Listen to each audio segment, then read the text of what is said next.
마태복음 1장 16, 17절 두 절 말씀을 봉독해 드립니다. 마태복음 1장 16, 17절입니다. 야곱은 마리아의 남편 요셉을 낳았으니 마리아에게서 그리스도라 칭하는 예수가 나시니라. 그런즉 모든 대수가 아브라함부터 다윗까지 14대요 다윗부터 바벨론으로 이거할 때까지 14대요 바벨론으로 이거한 후부터 그리스도까지 14대더라. 이 마태복음 1장에 나오는 이 족보는 오늘 우리 본문으로 본 17절에 나오는 바와 같이 이 저자가 어떤 의도를 가지고 이렇게 기록했다고 말하고 있는 셈입니다. 그것은 아브라함부터 다윗까지 14대고 다윗부터 바벨론으로 이거할 때까지 14대고 바벨론으로부터 그리스도까지 14대라 하는 데서 잘 드러납니다. 실상은 누가복음 1장에 기록되는 족보나 누가복음 1장에 이제 누가복음에 나타난 족보나 또 구약에서 이제 뭐 룻기나 열왕기에서 등장하는 이 족보들과 비교해 볼 때 여기에는 그 14대로 맞추기 위해서 고의로 몇 사람을 누락시킨 것을 금방 알아볼 수 있습니다. 그러니까 저자가 이 14대, 14대라는 것을 강조하기 위해서 고의로 말하자면 조작을 했단 말이죠. 뭐 실제로 그래서 거기에 등장해야 될 인물들 중에 누가 빠졌고 그렇게 조작한 것으로 인해서 어떤 그 성경에 그 해가 있다 그런 뜻이 아니고 이 마태가 무슨 우리에게 전달하고 싶은 뜻을 위해서 이 14대라는 데 우리의 시선을 모으고 있다 이겁니다.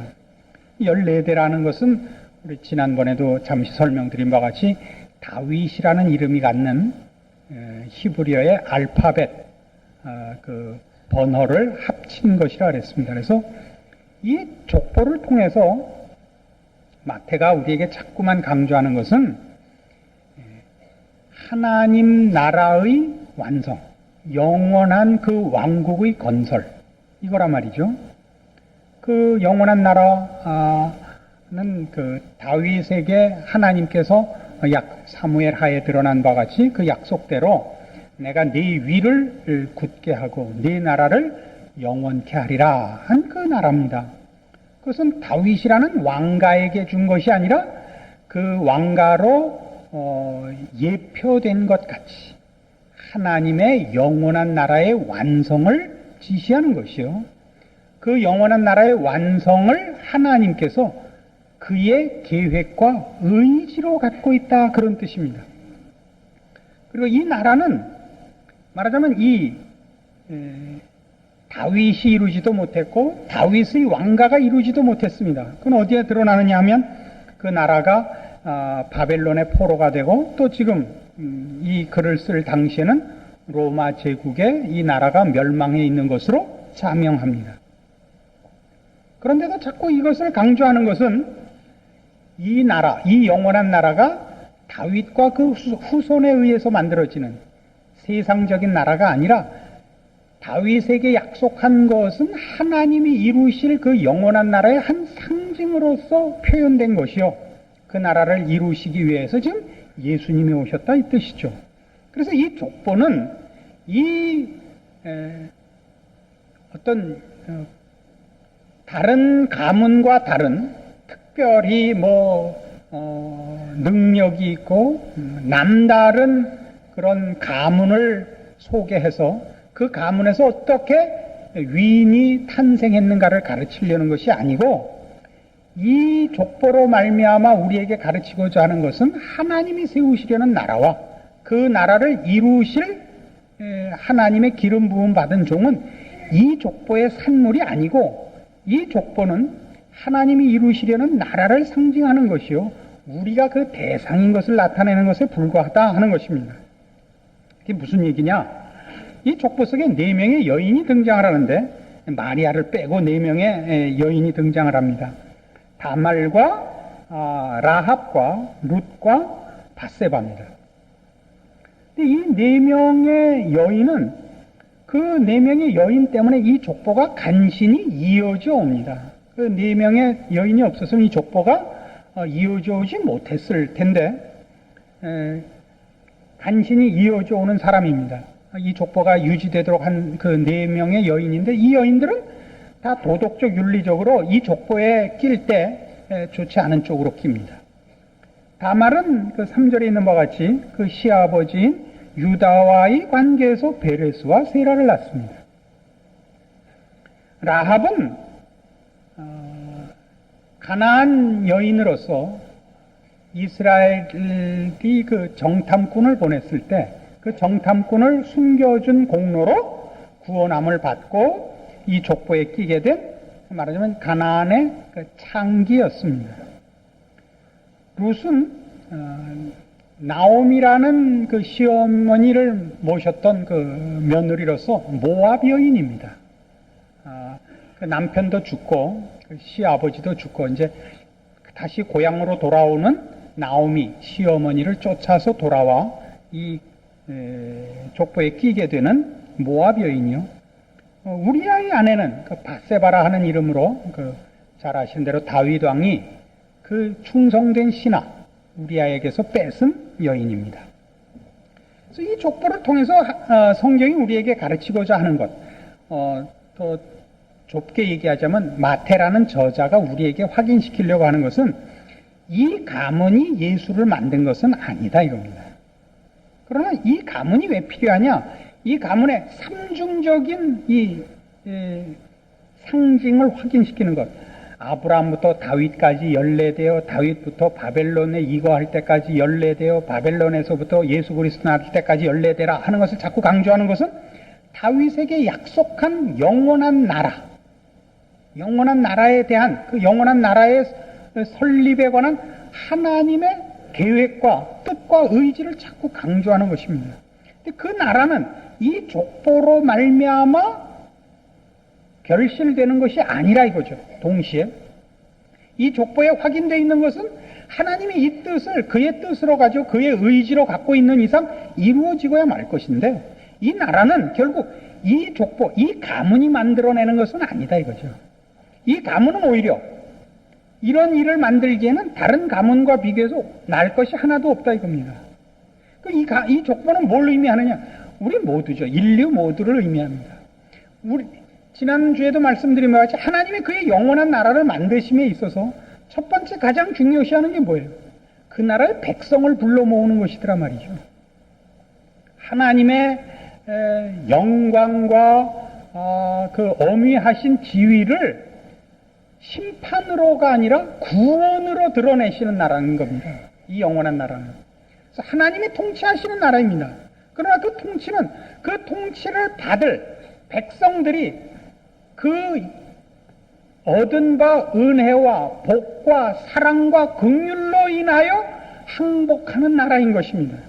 하나님의 그 어미하심이 두려움과 심판과 높으심만으로 발휘되어 이 나라가 그 영광을 드러내는 것이 아니라 그 통치자의 은혜와 긍휼과 사랑을 입은 그 나라에 초대받은 백성들의 항복과 감사로 그 통치권이 영광을 받는 나라라 말이죠.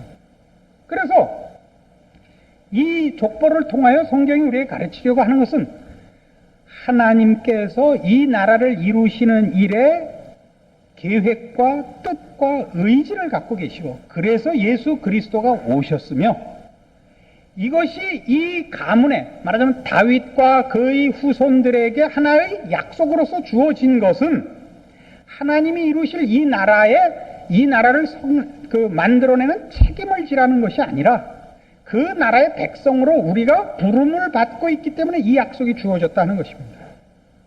그래서 이 일들을 통하여 우리가 확인하는 것은 이겁니다.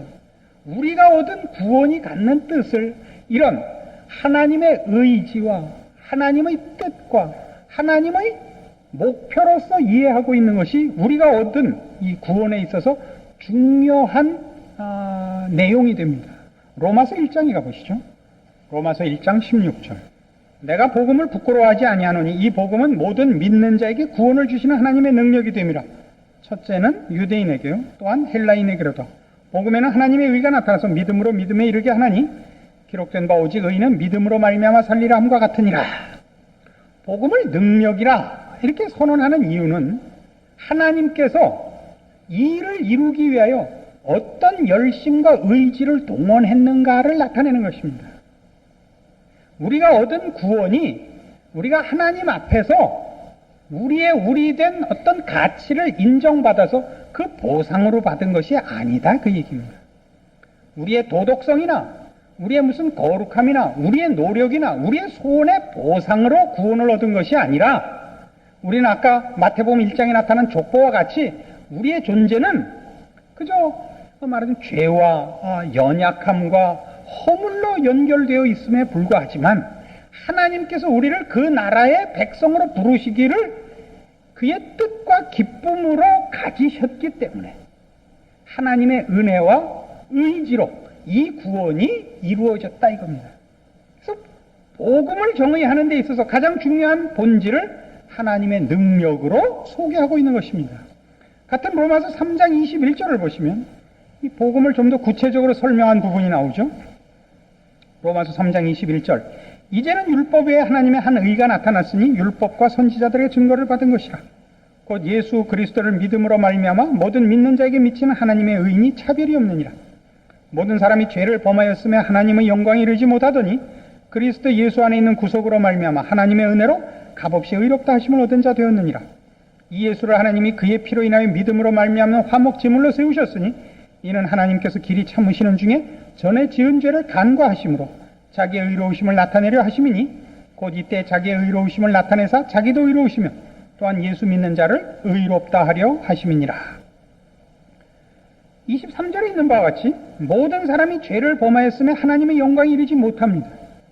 우리는 구원을 보상으로 받을 자격과 실력이 없습니다. 오직 하나님이 그의 크신 은혜로 우리를 구원하셨습니다. 그래서 하나님이 이 구원을 이루시는 일에는 우리에게 그 보상으로 이것을 주시는 것이 아니기 때문에 하나님이 은혜와 긍휼과 열심을 동원하셔야 됐던 것입니다. 하나님이 그의 열심을 동원하셔야 됐다고요. 어떤 열심? 우리를 사랑하고 불쌍히 여기시는 긍휼과 자비를 열심으로 동원하셔서 이 일이 가능하게 됐다, 이거죠. 그러니까 아까 우리가 마태복음 1장에서 보는 족보 속에 나타나는 다윗 왕가를 강조하는 그 족보를 통하여 하나님이 약속하시고 하나님이 이루시고자 하는 이 왕국, 그 왕국을 이루시는 데 있어서 하나님이 우리라는 자들을, 우리라는 인류를 그의 백성으로 부르시기 위해 하나님이 어떤 일을 행하셔야 했던가 하는 문제가 예수 그리스도와 십자가에서 발견되어야 되는 것입니다. 그것이 놓쳐지면 우리는 우리의 구원을 자신에게 근거하게 되고, 자신에게 근거하면 자랑이 있든가 또 하나 실망이 크게 됩니다. 우리가 우리의 신앙에 대하여 자신이 없어지는 것은 언제나 자신을 들여다볼 때입니다. 이러고도 예수를 믿는다는 말을 할 수 있는가? 이러고도 구원 얻었다는 말을 할 수 있는가? 라는 자책감이 자꾸 드는 이유는 우리가 구원을 우리 된 것의 보상으로 생각하기 때문인 것입니다. 그렇지 않다는 걸 확인해야 됩니다. 그래서 하나님이 그의 나라를 세우시며 그 영원한 왕국을 세우실 때에 아까도 설명드린 바와 같이 우리를 그 백성으로 부르사 하나님의 은혜와 긍휼과 자비와 사랑으로 우리를 거룩하게 하고 흠없게 하고 영광스럽게 하여 이 나라를 세우기로 한 것입니다. 그러니까 이 로마서 3장식으로 얘기를 하면 25절 이 예수를 하나님이 그의 피로 인하여 믿음으로 말미암는 화목 제물로 세우셨으니 이는 하나님께서 길이 참으시는 중에 전에 지은 죄를 간과하심으로 자기의 의로우심을 나타내려 하심이니 곧 이때 자기의 의로우심을 나타내사 자기도 의로우시며 또한 예수 믿는 자를 의롭다 하려 하심이니라. 이겁니다. 자기만 의롭지 않으시는 것. 하나님은 하나님의 위엄과 그 권세와 그 영광을 언제든지 드러내실 수 있습니다. 그런데 하나님이 다윗에게 약속한 이 나라, 평화의 나라, 내가 네 몸에서 날짜로 내 뒤에 왕을 세우고 그 나라를 영원케 하고 그 위를 견고케 하리라 라고 하신 그 약속에서 다윗 가문에게 하면서도 다윗이 아니라 그 자식에게 이 약속을 한 이유는 그 자식의 이름이 솔로몬이 될 것이기 때문에 이 나라는 평화의 나라가 될 것이다 이거죠. 평화의 나라. 은혜와 긍휼과 자비와 사랑으로 세우는 나라가 될 것이다 이거죠. 그래서 하나님 홀로 거룩하시고 영광을 받으시고 높으신 것이 아니라 불러들일 그의 백성들을 평화로 불러 복을 받게 하여 세울 나라이므로 자기만 의롭지 않기로 한 것. 우리를 구원하고 용서하고 복되게 하여 함께 기뻐하기로 하는 나라. 여기에 하나님의 능력과 열심과 목표가 있다는 것이죠. 그것이 오늘 우리가 마태가 쓴 족보에서 발견하는, 마태가 우리에게 가르치려고 하는 이 족보 속에 있는 중요한 메시지인 것입니다. 그래서 우리는 우리의 신앙을 점검할 때나 우리의 신앙에 대하여 우리가 놓치지 않아야 되는 부분은 뭐냐면, 우리가 가진 신앙은 우리의 노력이나 결정 이전에 하나님이 우리에 대하여 목표하시고 소원하시고 의지를 가지고 뜻을 정하사 우리를 그의 백성으로 불러낸 일의 결과라는 사실입니다. 출애굽기 3장에 가보시죠. 출애굽기 3장 9절 이하에 하나님께서 모세를 부르시는 장면이 나옵니다. 이제 이스라엘 자손의 부르짖음이 내게 달하고 애굽 사람이 그들을 괴롭게 하는 학대도 내가 보았으니 이제 내가 너를 바로에게 보내어 너로 내 백성 이스라엘 자손을 애굽에서 인도하여 내게 하리라. 모세가 하나님께 고하되 내가 누구간데 바로에게 가며 이스라엘 자손을 애굽에서 인도하여 내릴까? 하나님이 가라사대 내가 정녕 너와 함께 있으리라. 네가 백성을 애굽에서 인도하여 낸 후에 너희가 이 산에서 하나님을 섬기리니 이것이 내가 너를 보낸 증거니라. 모세는 이때 이 하나님 앞에 부름을 받을 이때 80세입니다. 그런데 지금 모세를 불러 애굽에 보내시려는 하나님의 명령이 분명합니다. 내가 너를 보내어 내 백성을 애굽에서 나오게 하리라. 근데 모세가 별로 달가워하지 않습니다, 이 부름에. 그리고 11절에 있는 바와 같이 내가 누구간데 바로에게 갑니까? 이것은 우리가 이해하는 식으로 하자면 내가 왜 갑니까? 이런 뜻입니다. 모세의 반발에는 역사적인 이유가 있습니다. 지금 이 시점에서 40년 전에 모세가 바로의 궁에 있고 바로의 왕자로 그 지위를 갖고 있을 때 그가 자기 백성들의 학대받는 것을 보고 그 학대하는 애굽 관원을 때려 죽이는 사건이 있었습니다. 모세는 생각하기를 자기의 지위와 신분을 다 포기하고 자기 백성 편을 들고 하나님 편을 들면 하나님이 자기 편을 들고 그 백성들로 하여금 호응케 하리라, 이런 기대를 가졌습니다마는 백성들이 호응하지도 않고 하나님도 편을 들어주시지 않아서 괜히 애국 관원 하나 때려 죽인 죄로 그는 도망을 하여 그의 지위와 신분을 다 빼앗기고 이 미디안 광야에 와서 여기서 40년 동안 목동 생활을 하게 됩니다. 그런데 이제 정렬도 쉽고 정신적으로나 육체적으로나 이제는 말년이라는 그런 좌절감에 사로잡혔을 때쯤 돼서 하나님께서 모세를 부르시는 겁니다. 그러니까 모세의 반발 중에는, 심중에 반발 중엔 이런 게 있는 겁니다. 그때는 왜 가만 계시다가, 그 조건 좋을 땐 가만 계시다가 이제 부르십니까? 이 반발이 있고, 또 하나는 그때 내가 하나님을 향하여 열심히 낼 때 하나님 반응하시지 않았는데 이번에 나 보내놓고 오리발 내실까봐 난 못 갑니다. 이런 불신이 하나 있습니다. 그러자 하나님이 이렇게 하는 겁니다.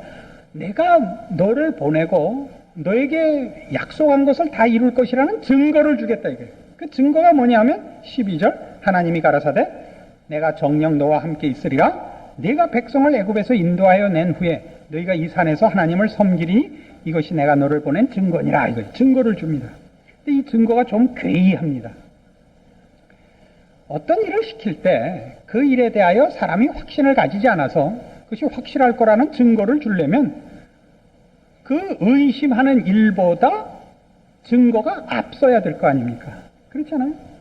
이번 연말에 우리 애가 서울대학교 들어갈지 안 들어갈지를 한번 봐주십시오. 이렇게 점쟁이한테 갖다 해봅시다.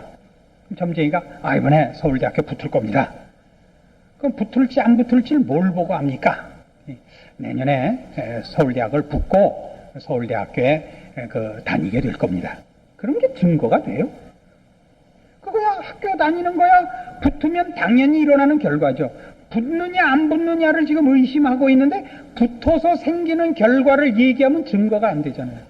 지금 하나님께서 모세에게 준 증거는 그거란 말이에요. 내가 이 백성에게 가서 하나님의 뜻대로 이 일이 이루어질 거라는 걸 내가 어떻게 합니까? 네가 가서 이 백성을 인도하여 내서 이 산에 와서 나한테 예배 드릴 거다 이거예요. 모세가 의심하는 거는 이 일이 하나님이 나를 시켜서 이스라엘 백성을 애굽에서 꺼내는 일이 될지 안 될지를 의심하는데 징조라고 주는 것이 그 일이 일어날 것이라고 준 약속의 표가 탈출해서 이 산에 와서 예배 본다. 그러면 아까 제가 예를 든 식으로 점쟁이가 내년에 서울대학교 배지를 달고 다닐 것입니다. 그러면 그게 어떻게 증거가 돼요? 증거를 주려면 이렇게 해야죠. 오늘 저녁에 가서 애 잘 때 가서 들여다보시면 이마박에 사구라꽃이 펴 있을 겁니다. 뭐 이래야 이게 증거가 될 거 아니에요. 의심하는 일, 확인하고 싶은 일보다 증거가 앞서 있어야 될 거 아니에요. 근데 하나님께서 왜 이 증거를 이렇게 그 일이 일어나야 이루어질 결과로 증거를 제시하시느냐 하면 이 얘기예요. 나는 내 백성을 이 산에 불러 내 나라를 세우려고 한다. 그런데 이 중간 일이 실패하면 이 일이 있을 수 있겠느냐? 이렇게 말하시는 셈입니다. 무슨 말인지 알아들으신다? 전혀 못 알아들으신다. 왜 왔다? 교회는 왜 왔다? 그렇게 오시려면 성가대라 하세요. 성가대라면 의식주가 해결이 된다는 거예요.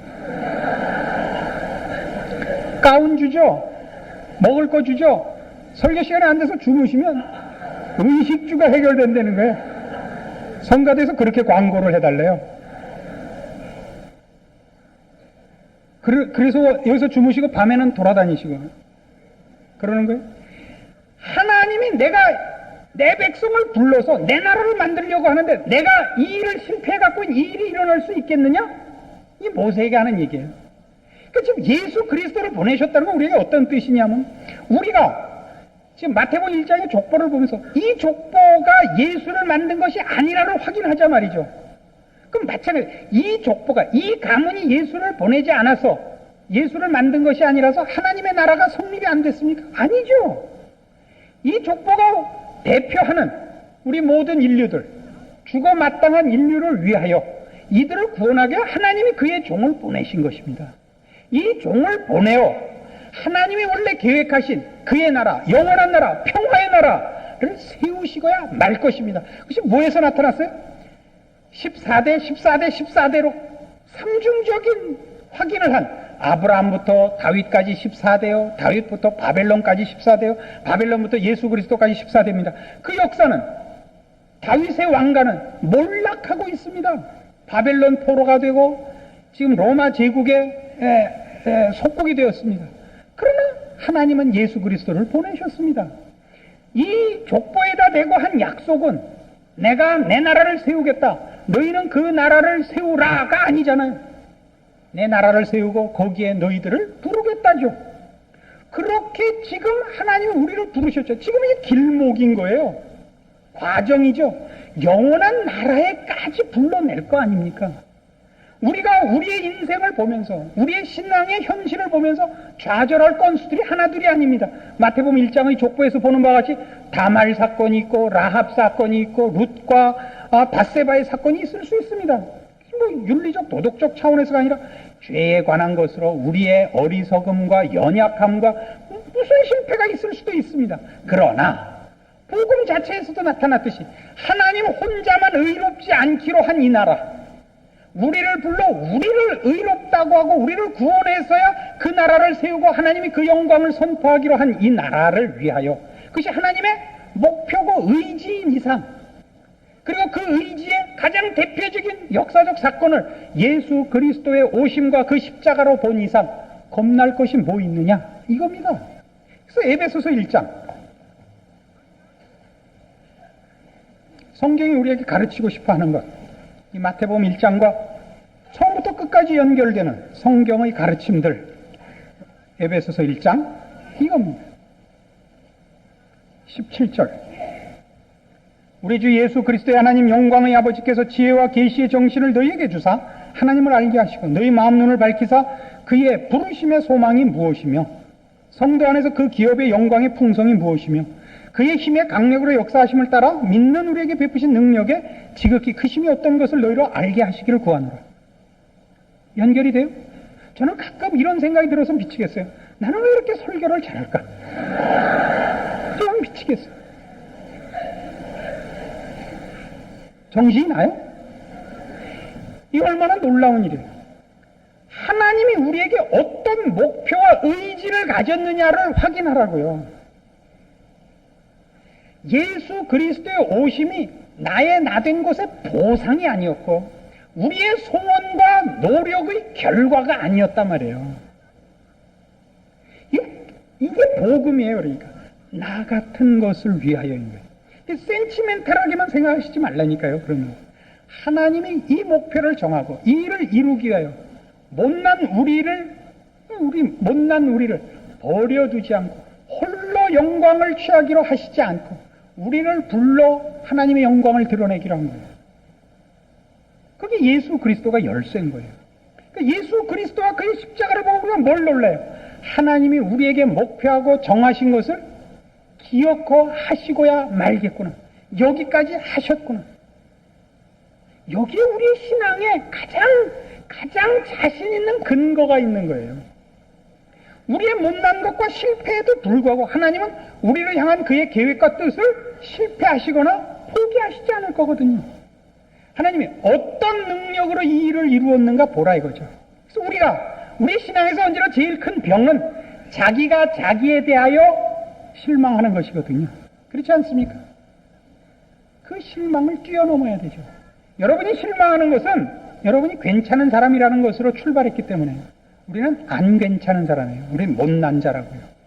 그래서 이게 어디로 가느냐 하면 20절, 그 능력이 그리스도 안에서 역사하사 죽은 자들 가운데서 다시 살리시고 하늘에서 자기 오른편에 앉히사 모든 정사와 권사와 능력과 주관하는 자와 이 세상뿐 아니라 오는 세상 일컫는 모든 이름이여 뛰어나게 하시고 또 만물을 그 발 아래 복종하게 하시고 그를 만물 위에 교회의 머리로 주셨느니라.